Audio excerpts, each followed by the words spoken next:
What's good, y'all, and welcome to another video. In this one, it is time for us to take on the Star-Crossed Romance Dong Zuo Nightmare boss fight. So, you can pick one of the three difficulties. As soon as you beat it or lock your score, you're going to be locked into the difficulty for that time, or better said, for the day. Then you can still get a higher score and get the other rewards, but you can only claim one reward track.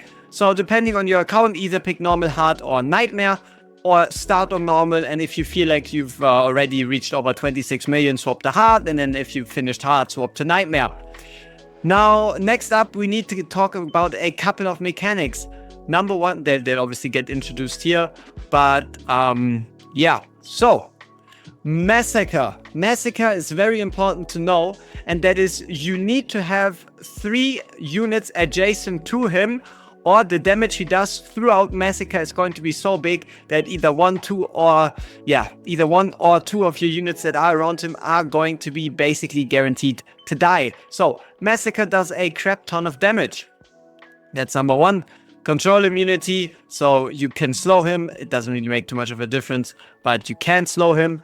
Perfect Storm is even more important and also works together with Massacre. If you don't have a melee unit in front of him, which kind of forces you to put someone there, after 5 seconds he's going to reduce his damage taken while also gaining extra rage and then unleashing the Seeds of Chaos. Seeds of Chaos is random damage on 3 targets, and that is also the reason why you have to kind of build for HP, because that could, for example, one-tap one of your more squishy healers. Spoils of War is the reason why you want to stop any of your healers from dying, because it increases attack, defense, and magic resistance. It stacks, it could be dispelled. I wouldn't recommend worrying about dispelling, rather not let anybody die. Chaos Bolt is, again, another attack that just does magic damage to a target, and then you have this within a cloud, and that has to do with Mists of Madness. So whenever he's outside of the field, he's going to be summoning a dark cloud on a random hero, and one tile around him, so the 8 tiles around that hero, everybody's going to get blinded. What the blindness does is, no matter how big the range is, it reduces it down to 1 in front of the character. But there is a very important distinction, and that is, if you have a ultimate that gives a character a different range. Think Astrid's ultimate, Arrogance's ultimate, even Abomination's ultimate. Ultimates like those circumvent this debuff, because if they are in their ultimate, even though the what it does is reduces the basic attack range, but throughout their ultimate with the increased range, they still have the increased range. So characters like Arrogance are extremely overpowered because they can pretty much just ignore this whole debuff. And then this Chaos Bolt, whenever you unluckily enough have a unit and that's in the mist and then gets hit, then everybody gets magic damage, which is the reason why you need to build HP. So now that we've understood how the fight works, let's, as usual, get into a tier list to give you an idea of who to use. Then we'll do a full run, and then we're already one and done.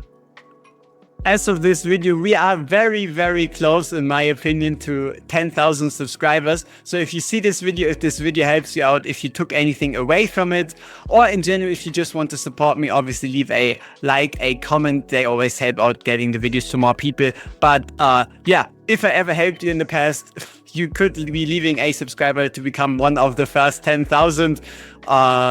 I think that would be a pretty amazing milestone, and we are very, very close, only 44 away. Alright, so here we are at our tier list, and the way this works is, obviously you need to have at least 3 fighters around him, so that he either doesn't enter the perfect storm, and also that he doesn't just crush your units. Then secondly, you're going to get bombarded by a whole lot of enemies that swarm you. Your goal is to defend 2 waves. So in the beginning, you're going to be fighting the boss. Then you're going to be defending waves. Then the boss comes back in. You kill the boss again. Then you're going to be defending waves. And then the boss comes back for a 3rd time. And when the boss is there for the 3rd time, that's where you can get your damage. So the way it works is, the first boss gives you 7.5 million score. The second boss gives you 18.5 million score. And then the 3rd boss gives you from 18.5 all the way up to 500 million, right? So your main task is to get as fast as possible through these enemy waves, because that is what allows you to have the most time remaining to hit the big bad guy to accumulate score. So yeah, the faster you get through the AoE phases, the more time you have to hit the boss at the end and to increase your score. What does it leave us with? A tier list that looks something like this. There might be a few characters missing, but in general, there's everything that is relevant on this board, and also it is going to give you an idea of other units that are similar who is going to work. So let's start with the support category, because it's not that obvious, but they don't really do damage, and it's kind of hard to quantify how good they are. And like, we would probably have to put them into S tier because you need to run them in every single run. But here we go. So Diao-chan, obviously it's her event. It's an event where you want constant inspiration uptime. It's an event that is long. So she again works best in scenarios where it's a long drawn out fight, especially with ultimates that you might not always be able to time at the same time. And that's why she's so strong there. And then if you get a Lubu, she also takes less damage from the boss, meaning you need to build her with less HP, making her stronger in general, right? Makes sense, it's her event, she's strong. Elwyn, we don't really need to talk about it too much, but you have her Wood Elf to heal wherever you need to heal the crisis, and then you have the range. And then you have the whole field-based rage region. Overpowered, broken, that's Elwyn for you. Next up, you have Leia. Leia, not only a lord for a great faction in the Watchers, because you can already see kind of like the top tier Watchers, but also you get that beautiful rage region, you get the damage increase. Next up, Hollow, obviously again, rage region. Then you have Dolores. Dolores, you really want her in her exclusive artifact, exclusive gear, so that she can at least keep up with a Diao-chan. She's not going to perform the same, but she's still viable to hit like the highest possible scores. Next up, we have a Beelzebub. Reason why Beelzebub isn't as important here is because you don't really see a bunch of magic damage, and his AoE damage also isn't all that crazy, so it's fine. But really, you really just want to bring one inspiration unit. Then you have Thirsty. So because of all this, you can either build a lot of HP, or you could bring a Thirsty in if you're struggling. But keep in mind, you're going to be doing less damage because you have to take out, let's say, 1 DPS, or even a rage regenerator like potentially Hollow. Laurel, not quite sure. I think I can make Laurel work, but she's there just in case. So, quickly through the overpowered units, reason why. Wukong, crap ton of damage. Kigiri, crap ton of damage. Kratos OP Lord bonus, decent half AoE capabilities, crap ton of damage too. Ingrid, crap ton of damage through AoE stands. Good single target damage through single target stands. Arrogance. This is Arrogance with a Lust bond skill. Reason why Arrogance is here so OP. Once again, he can escape the mist, so he can hit in full range by using his ultimate, so he doesn't get limited in tiles. He also has AoE capability, so he helps you get through the phases faster. Waldron just hits like a truck. Lubu, it's an event that's made for Lubu. Diao-chan, you can expect, even though he's not even released yet on the global server, you can expect him to perform really, really good. Ardea already performs really, really good. Lubu is basically Ardea, so there you go. Raiga over Torador, because Raiga can actually hit the boss. He does a good amount of single target damage. He does a good amount of AoE damage. Losca also, I guess. I mean, Losca is basically equal. Torador, just make sure that he's not one of your 8 units that you place on the field. Have him empower, let's say, Kigiri Wukong. It's gonna be a crushing victory anyway. Then you have the Twin Fian Zillitu combo. Honestly, I'm not quite sure. You would have to have a good amount of AoE units to at least get a Zillitu through, but I would at least wanted to mention it as a potential combo to explore. And then Hatset being in the Nightmare faction, one of the most prevalent factions for this entire fight, and then having this huge AoE as well as the defense reduction, helping you get through these waves even faster. She is in one of those, in most of the top teams when it comes to high scores. A tier, you have a whole bunch of units. So these S tier units are there because they can do AoE, but they can also increase your score massively. These units are there because they can massively help you push through the AoE phases faster, allowing you to hit the boss longer, allowing you to get a higher score. So you have the units like Elysia, Magda, Eris, Volkra, Thelen, Lust with Arrogance, because Lust doesn't really have that much of a AoE capacity, but she can still provide their Salazar for raw single target damage, as should also another unit where if you do activate the ultimate, you circumvent the debuff from the mists. Then you have, what's his name?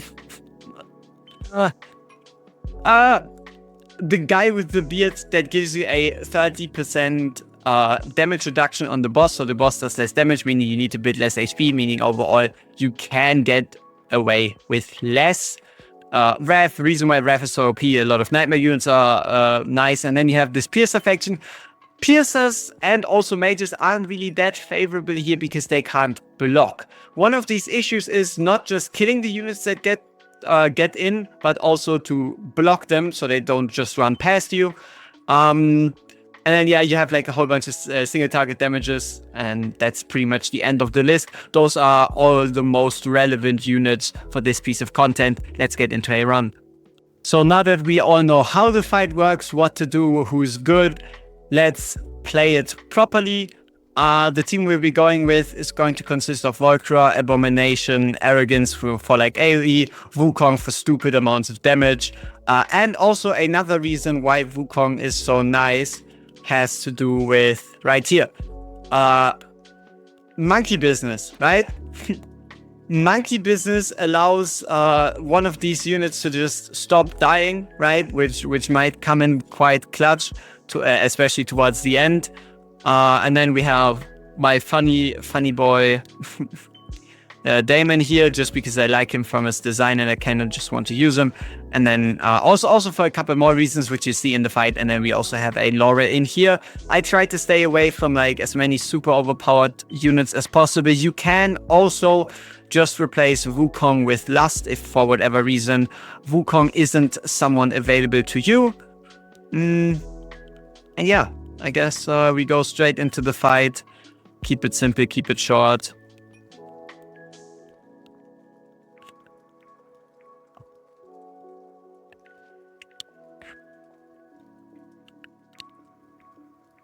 Here we can actually use Daemon to already start.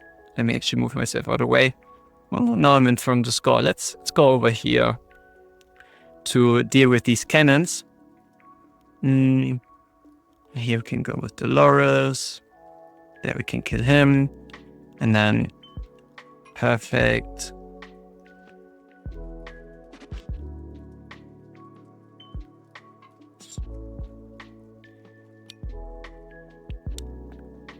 Obviously, you can take out Wrath and then bring in kind of like your AoE top team. And they're gonna make it work somehow.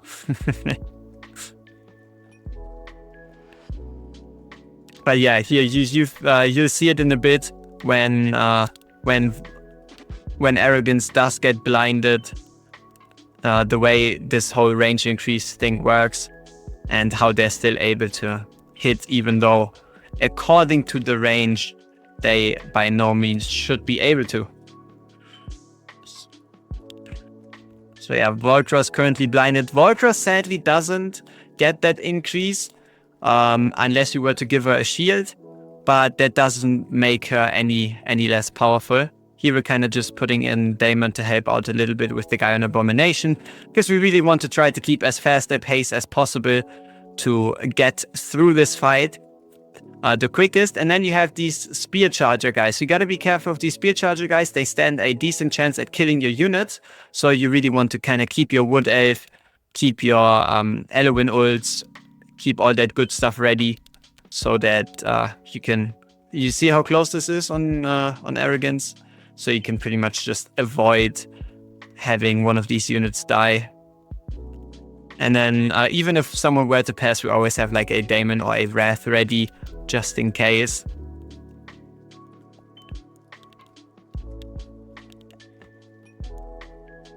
Also, this turret there's like certain waves where as long as the turret's still there, the wave doesn't even start. So that's another reason that we're bringing in Daemon, so we can get rid of these turrets nice and early, so that we don't have to worry about them too much. Here, once again, try to keep that Wood Elf try to keep everything you can for when these spear charger guys come in. Even though these big guys do look scary, trust me, the spear charger guys are scarier.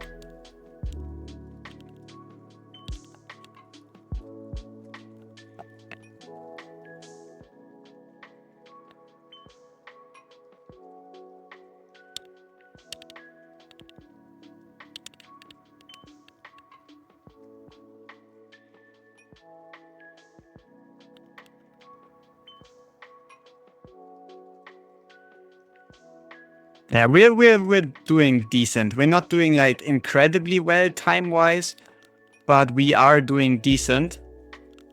Like I said, around like the 3 to 4 minute mark, depending on how good your AoE capabilities are. Here, once again, we have these charging guys. So we really do want to make sure that everything we have, which could increase arrogances and also Wukong's survivability, is actually on the field. We might have blown our load a bit too early there, but nah, I think we're fine. So there we go. Then after this one, it should be him coming in. So we place in Wrath, and then yeah, it's pretty much just us going to town with as much damage as possible. Obviously bringing in that Loris swap. Nice, everyone's still alive.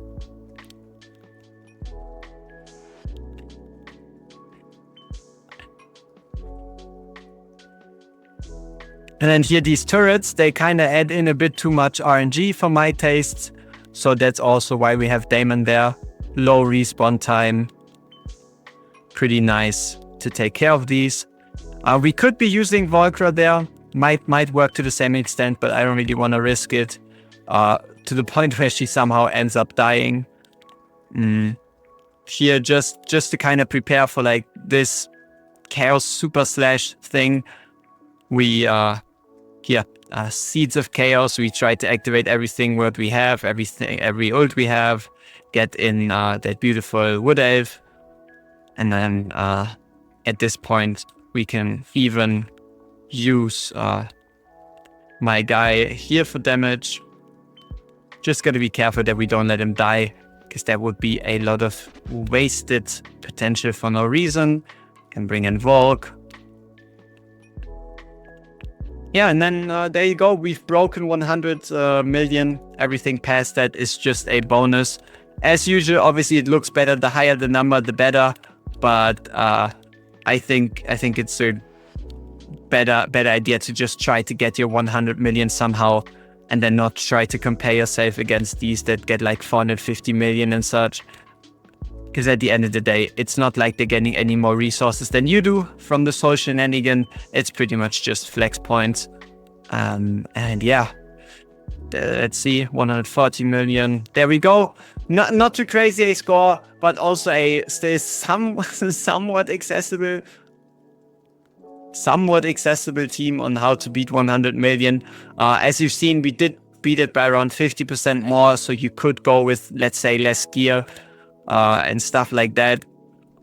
So on the note of gear, just so you all know where we're standing, we have a Volcra in an Infernal Roar with a bit more of an attack focus rather than crit damage focus in a 25 Wailing Skull. The reason why she's in a Wailing Skull is so she can help with like the single target guy, but mostly because the Eye of Sinister Abomination, he is in a Ram tier. Again, more of a HP as well as.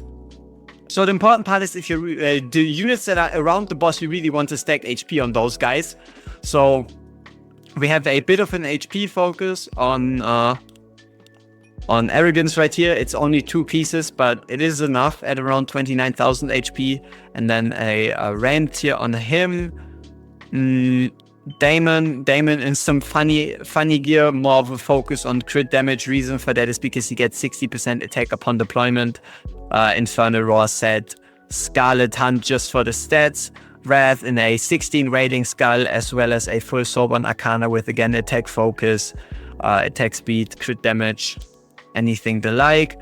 As usual, if you just want to use this for hard difficulty or normal difficulty, it is going to work the same way. The fights are even going to be easier. This Wukong is actually missing a lot of attack speed, so Wukong could have done way better. Also, I would have liked to run him into Sober Arcana instead of Infernal Roar, but this is what we had. So here we have the Golden Cudgel, and that leaves us with, I guess, Abomination, who kind of has like a bit of premium gear with like a lot of attack, some nice attack speed, crit rate, crit damage. I just didn't really want to put him into Infernal Roar.